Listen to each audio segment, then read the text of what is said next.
नमस्कार, Saroj cooking world मराठीमध्ये आपलं स्वागत आहे.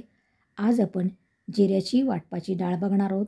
ती उपवासासाठी वगैरे केली जाते. तर त्याच्यासाठी आपण साहित्य बघूया. अर्धी वाटी मी म्हणजे 1 वाटी डाळ घेतलेली आहे. म्हणजे मुगाची अर्धी आणि तुरीची अर्धी.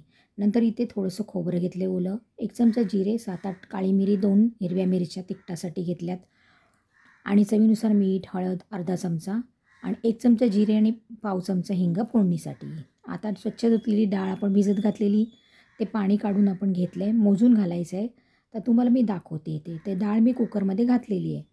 आता आपल्याला हे काढलेलं जे पाणी आहे ना, ते 1 ग्लास बरोबर आहे ते घालून घ्यायचं आहे आणि डाळ आपल्याला अशीच 5-6 मिनटे उकळून घ्यायची आहे. तर आता त्याच्यात आपण अर्धा चमचा मीठ घातलेलं आहे. 1 ते 1.5 चमचा आपल्याला हे आपलं नेहमीचं वापरातलं तेल घालायचं आहे. आता आपल्याला काय करायचं आहे, जोपर्यंत फेस येत ना तोपर्यंत डाळीला उकळून घ्यायची आहे. तर तिथे बघू शकता डाळीला चांगला फेस आलेला आहे. तो आपल्याला फेस सगळा काढून घ्यायचा आहे या प्रकारे. तर तो आपण का काढायचा आहे, कारण आपली डाळ जास्त उतू पण जाणार नाही. कुकरच्या शिट्या होताना जे डाळ अशी वरती येते ना, डाळीचं पाणी ते येणार नाही आणि ही डाळ आपल्याला कुठेही बाधणार नाही पोटाला वगैरे. तर असं हे सगळा डाळीचा फेस आपण आता काढून घेतलेला आहे. तर या पद्धतीने सगळ्या डाळीचा आपण फेस काढून घेतला आहे. आता आपण झाकण बंद करूया कुकरचं आणि 2 ते 3 शिट्या काढून डाळ शिजवून घेऊया.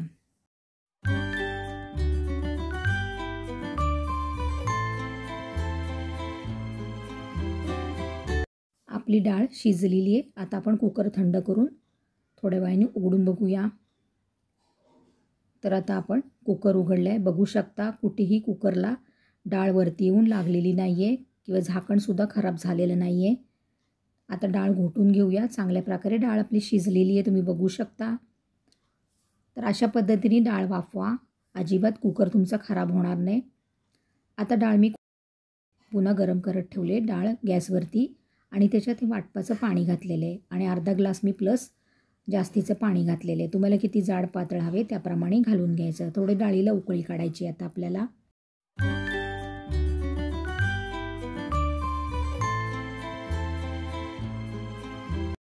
तर आता आपल्याला वरणामध्ये अगदी अर्धा चमचा हळद घालून घ्यायचे. हळद घालून ढवळून घ्यायचे चांगलं. हे वरण आपल्याला चांगलं उकळवून घ्यायचं आहे आणि तुम्हाला कन्सिस्टन्सी कशी हवी आहे त्याच्याप्रमाणे तुम्ही ह्याच्यात पाणी घाला. पाणी जास्त झालं तर काहीच हरकत नाही, कारण ह्याच्यात वाटण येणार आहे. तर आता आपण हे वाटण घालून घेऊया आणि चांगलं ढवळून घेऊया. वाटणाच्या भांड्यामध्ये थोडंसं पाणी घालून आपण ते पुन्हा ॲड करूया. चांगलं ढवळून घ्यायची डाळ आपली आणि त्याच्यात उरलेलं जे मीठ आहे ना ते आपण घालून घेऊया. कारण आधी आपण अर्धा चमचा घातलेला आहे, आता आपण अर्धा चमचा उरलेलं हे मीठ घालून घेणार आहोत आणि चांगलं ढवळून घ्यायचं आहे. आणि आपल्याला ही डाळ अशीच नुसती वरून झाकण लावून अगदी 5-6 मिनटं ठेवून द्यायची उकळी फुटेपर्यंत. तर असंच आपण आता कुकरचं वरती झाकण लावलं आहे. झाकण काढून घेतलं आहे. डाळाला चांगली आपल्या उकळी आलेली आहे, तुम्ही बघू शकता आणि रंग पण खूप छान दिसत आहे. तर आता आपण हिला फोडणी द्यायची आहे. तर डाळ थोड्या वेळ आपण बाजूला उतरून ठेवूया आणि कडल्यामध्ये आपण तूप घालूया. 1-1.5 चमचा आपल्याला तूप घालायचं आहे कडल्यामध्ये. तुम्ही तेलाची फोडणी दिली तरी चालेल. तूप गरम झालं की त्याच्यात आपल्याला काय करायचं आहे, तूप गरम झालं की त्याच्यात आपल्याला हे जिरं घालून घ्यायचं आहे आणि पाव चमचा हिंग घालून घ्यायचं आहे आणि चांगली जिरं तडतडलं की ते आपल्याला या वरणाला फोडणी द्यायची आहे आणि पाहिजे असल्यास तुम्ही थोडंसं आणखीन पाणी वाढवू शकता. तर अतिशय सुंदर हे वरण लागतं. खास करून हे नैवेद्याच्या ताटावर वाढण्यासाठी बनवतात. गणपतीत वगैरे असं जे आपल्याकडे सण असतात ना, त्या सणांच्या उपवासाला हे असं वरण केलं जातं. तिखट डाळ वगैरे त्यासाठी नैवेद्याच्या मुदेवर द्यायला करत नाहीत. तर या पद्धतीने मी हे जिऱ्याचं वरण केलेलं आहे. खूप छान लागतं. एकदा या पद्धतीने नक्की ट्राय. आता अगदी थोडा वेळ ठेवायचं आहे. आपलं वरणाला चांगली उकळी आलेली आहे, तुम्ही बघू शकता आणि त्याचा सुगंध स्वाद पण खूप छान येतो आहे आणि साजूक तूप जिरं याचं सगळं मिश्रण हे मिळून आलेलं आहे त्या वरणामध्ये. तर अशा पद्धतीने हे उपासाचं वरण कांदा लसूण विरहित तयार झालेले तुम्ही बघू शकता. वरून कोथिंबीर खोबरं घालून तुम्ही सर्व करू शकता. तर आता आपण हे बाजूला उतरून ठेवूया आणि आपण दुसऱ्या रेसिपीकडे वळूया. तर आमच्याकडे माहेरी कोकणात हे सर्व पितरी अमावस्याला ही भाजी केली जाते सर्व भाज्या वापरून. ह्याच्यात आणखीन बऱ्याचशा भाज्या घातल्या जातात, पण मला जेवढ्या मिळाल्यात तेवढ्या मी इथे वापरलेल्या आहेत. अगदी थोड्या थोड्या भाज्या घ्यायच्यात आणि हे भाज्या कट करून व्यवस्थित आपल्याला याची भाजी करून घ्यायची आहे. तर ही मिरचीवरचीच भाजी आहे. कांदा, मिरची, टोमॅटो, जिरं, गरम मसाला, हळद, चवीनुसार मीठ, फोडणीसाठी जिरं, मोहरी, कढीपत्ता, इथे वाटाणे आणि पावट्याचे दाणे घेतलेले आहेत मी. कांदे घेतले 2 चिरून, 1 टोमॅटो घेतला आहे आणि सगळ्या भाज्या ह्या व्यवस्थित चिरून घेतल्यात. तुम्ही बघू शकता. नंतर मी सांगताना एक एक भाजी तुम्हाला सांगीनच. तर इथे आपण सगळी तयारी केलेली भाजीची या. तर इथे मी अगदी थोड्या थोड्या प्रमाणात ह्या भाज्या घेतलेल्या आहेत आणि वांगंसुद्धा घालायचं आहे. ह्याच्यातलं थोडंसं वांगं मी घालणार आहे.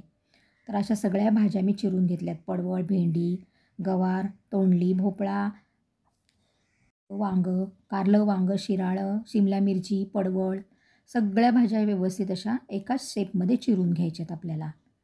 बटाटा. तर चला तर मग आपण कढईमध्ये तेल घातलेले आहे. अगदी 4-5 चमचे तेल घेतले. जिरं, मोहरी घालून घेतले, हिंग घातले 1 चमचे, थोडं कढीपत्त्याची पानं घातली. फोडणी तडतडली की आपल्याला त्याच्यात कांदा घालून घ्यायचा आहे आणि लगेचच टोमॅटोसुद्धा घालून घ्यायचा आहे. हे जरा परतवायचं आहे आणि आपल्याला बाकीच्या सगळ्या भाज्या हळूहळू घालायच्या आहेत. ज्या भाज्या लवकर शिजत नाहीत त्या आपण आधी घालणार आहोत. तर आता आपण कांदा, टोमॅटो परतून घेऊया. आता आपल्याला लगेचच काय घालायचं आहे, वाटाणे घालून घ्यायचे आहेत. कारण वाटाणे शिजायला थोडा वेळ लागतो. नंतर पावट्याचे दाणे घेतलेत, पावट्याच्या शेंगांचे दाणे घेतलेत, ते घातलेत. ते चांगले जरा परतून घ्यायचे आहेत आणि आपण बाकीच्या दुसऱ्या भाज्या घालून घ्यायच्या आहेत. तर आता न शिजणाऱ्या, उशिरा शिजणाऱ्या कोणत्या भाज्या आहेत, तर गवार घेतली थोडीशी, तोंडली घेतली उभी चिरून. हे सगळ्या एकाच शेपमध्ये आपल्याला भाज्या चिरून घ्यायच्या आहेत. फ्लॉवर घेतला थोडासा, तो परतवून घ्यायचा आणि बाकीच्या आपण भाज्या नंतर घालणार आहोत. थोडंसं मीठ घालायचं आहे, अगदी 1 चमचा, आणि भाज्या त्याच्यावर परतून घ्यायच्या चांगल्या.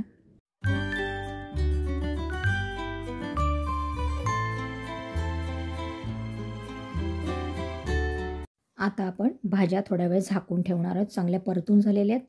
झाकणावर पाणी ठेवायचं आहे. थोडा वेळ झालेला आहे, आपण झाकण काढून घेतलेले आहेत. भाज्या आपल्याला झाकण काढून पुन्हा ढवळून घ्यायच्या आहेत आणि आपल्याला दुसऱ्या पुढच्या भाज्या घालायच्या आहेत. तर त्याच्यासाठी आपण आता कोणत्या कोणत्या भाज्या घालायच्या आहेत ते बघूया. आता आपण भोपळा घालणार आहोत, गाजर घालणार आहोत, नंतर आपण बटाटा घालणार आहोत आणि कारलीसुद्धा आपण त्याच्याबरोबर घालणार आहोत. कारला अगदी आपल्याला थोडंच घ्यायचं आहे. नंतर आपण ह्या भाज्या परतून घेऊ आणि बाकीच्या उरलेल्या भाज्या आपण शेवटी घालणार आहोत. कारण त्या खूप मऊ पडतात ना, म्हणून आधी घालायच्या नाहीत. तर आता हे बटाटा वगैरे घालून आपण पुन्हा परतून घेऊया. आणि ह्या पद्धतीने मी मिरच्या घातलेल्या त्या वाटणामध्ये 2 ते 3 आणि आलं थोडंसं अर्धा इंच आणि 4-5 लसणाच्या पाकळ्या असं करून हे मी क्रश करून घेतलेलं आहे. आलं, लसूण, मिरचीचं ते मी घालून या भाज्यांना लावून चांगलं परतवून घेणार आहे.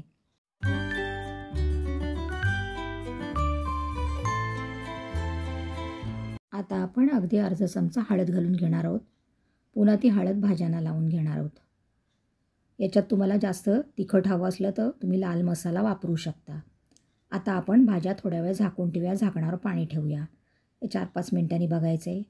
तर 4-5 मिनटं झालेली आहेत. आपल्या भाज्या सगळ्या ह्या शिजत आलेल्या आहेत. तुम्ही बघू शकता रंगसुद्धा बदललेला आणि त्या थोड्या मऊ पडलेल्या आहेत. आता आपण ह्या मऊ पडणाऱ्या भाज्या आहेत ना त्या घालून घेऊया. भेंडी, पडवळ, शिमला मिरची आणि वांगं आणि शिराळं. नंतर आपल्याला मीठ घालून घ्यायचं आहे चवीनुसार. आधी आपण थोडं घातलेलं, आता आपण ह्या भाज्यांसाठी वगैरे पुन्हा थोडं मीठ घातलेलं आहे आणि भाज्या चांगल्या एकजीव करून घ्यायच्या आहेत. आणि आता आपल्याला थोडा वेळ झाकून ठेवायच्या आहेत. थोडा वेळ झाल्यावर झाकण काढून आपण भाज्या पुन्हा ढवळून घेतलेल्या आहेत. तुम्ही बघू शकता या भाज्या सगळ्या आपल्या छानपैकी शिजलेल्या आहेत. तर अशा पद्धतीने ही भाजी ट्राय करा, खूप छान लागते. अर्धा चमचा गरम मसाला, अर्धा चमचा जिरं पावडर आणि थोडीशी साखर घालायची आहे. आवडत असल्यास घाला, नाही घातली तरी चालेल, पण थोडीशी साखर आम्ही घालतो. आणि पुन्हा एकदा 4-5 मिनटं ठेवायचं आहे की भाजी आपली खाण्यासाठी तयार. तुम्ही बघू शकता भाजी आपली इथे खाण्यासाठी रेडी झालेली आहे. तर अशा पद्धतीने सर्व पितरी अमावस्याला आमच्याकडे ही मिक्स भाजी करतात. बाकीच्या भाज्या असतात पण ही भाजी एक आवर्जून केली जाते. थोडा वेळ आपण चिरलेली कोथिंबीर आणि खोबरं घालून ठेवलेलं आहे. आता आपली भाजी बघू शकता. भाजीचं लूक किती छान झालेली आणि सगळ्या भाज्या छानपैकी शिजलेल्या आहेत. तुम्ही इथे बघू शकता. मी एक एक भाजीचा तुकडा तुम्हाला तोडून दाखवते. बघा, अशा पद्धतीने केली ना तर भाजी खूप छान लागते. सगळ्या भाज्या एकदम टाकून बनवल्या तर गलका होऊन जाईल, म्हणून भाज्यांची शिजण्याची जी वेळ असतो तो लक्षात घेऊन ह्या भाज्या अशा पद्धतीने बनवायच्या असतात. तर एकदा या पद्धतीने ही मिक्स भाजी नक्की ट्राय करा. तर आपण भाजीचा लूक बघू शकता, किती रंग छान दिसत आहेत. तर बघा, तुम्हाला ही भाजी आवडते काय? नक्कीच आवडेल. एकदा या पद्धतीने बघा, तुम्ही करून ट्राय करा. अतिशय सुंदर लागते. आणि ही जिरा डाळ, असं सुद्धा नुसती जिरा डाळ आणि भात खूप सुंदर लागतो. नैवेद्यासाठी याचं जास्त आमच्याकडे बनवली जातात. हे पदार्थ पितृपक्षासाठी मी खास तुम्हाला बनवून दाखवलेले आहेत. रेसिपी कशी वाटली नक्की सांगा.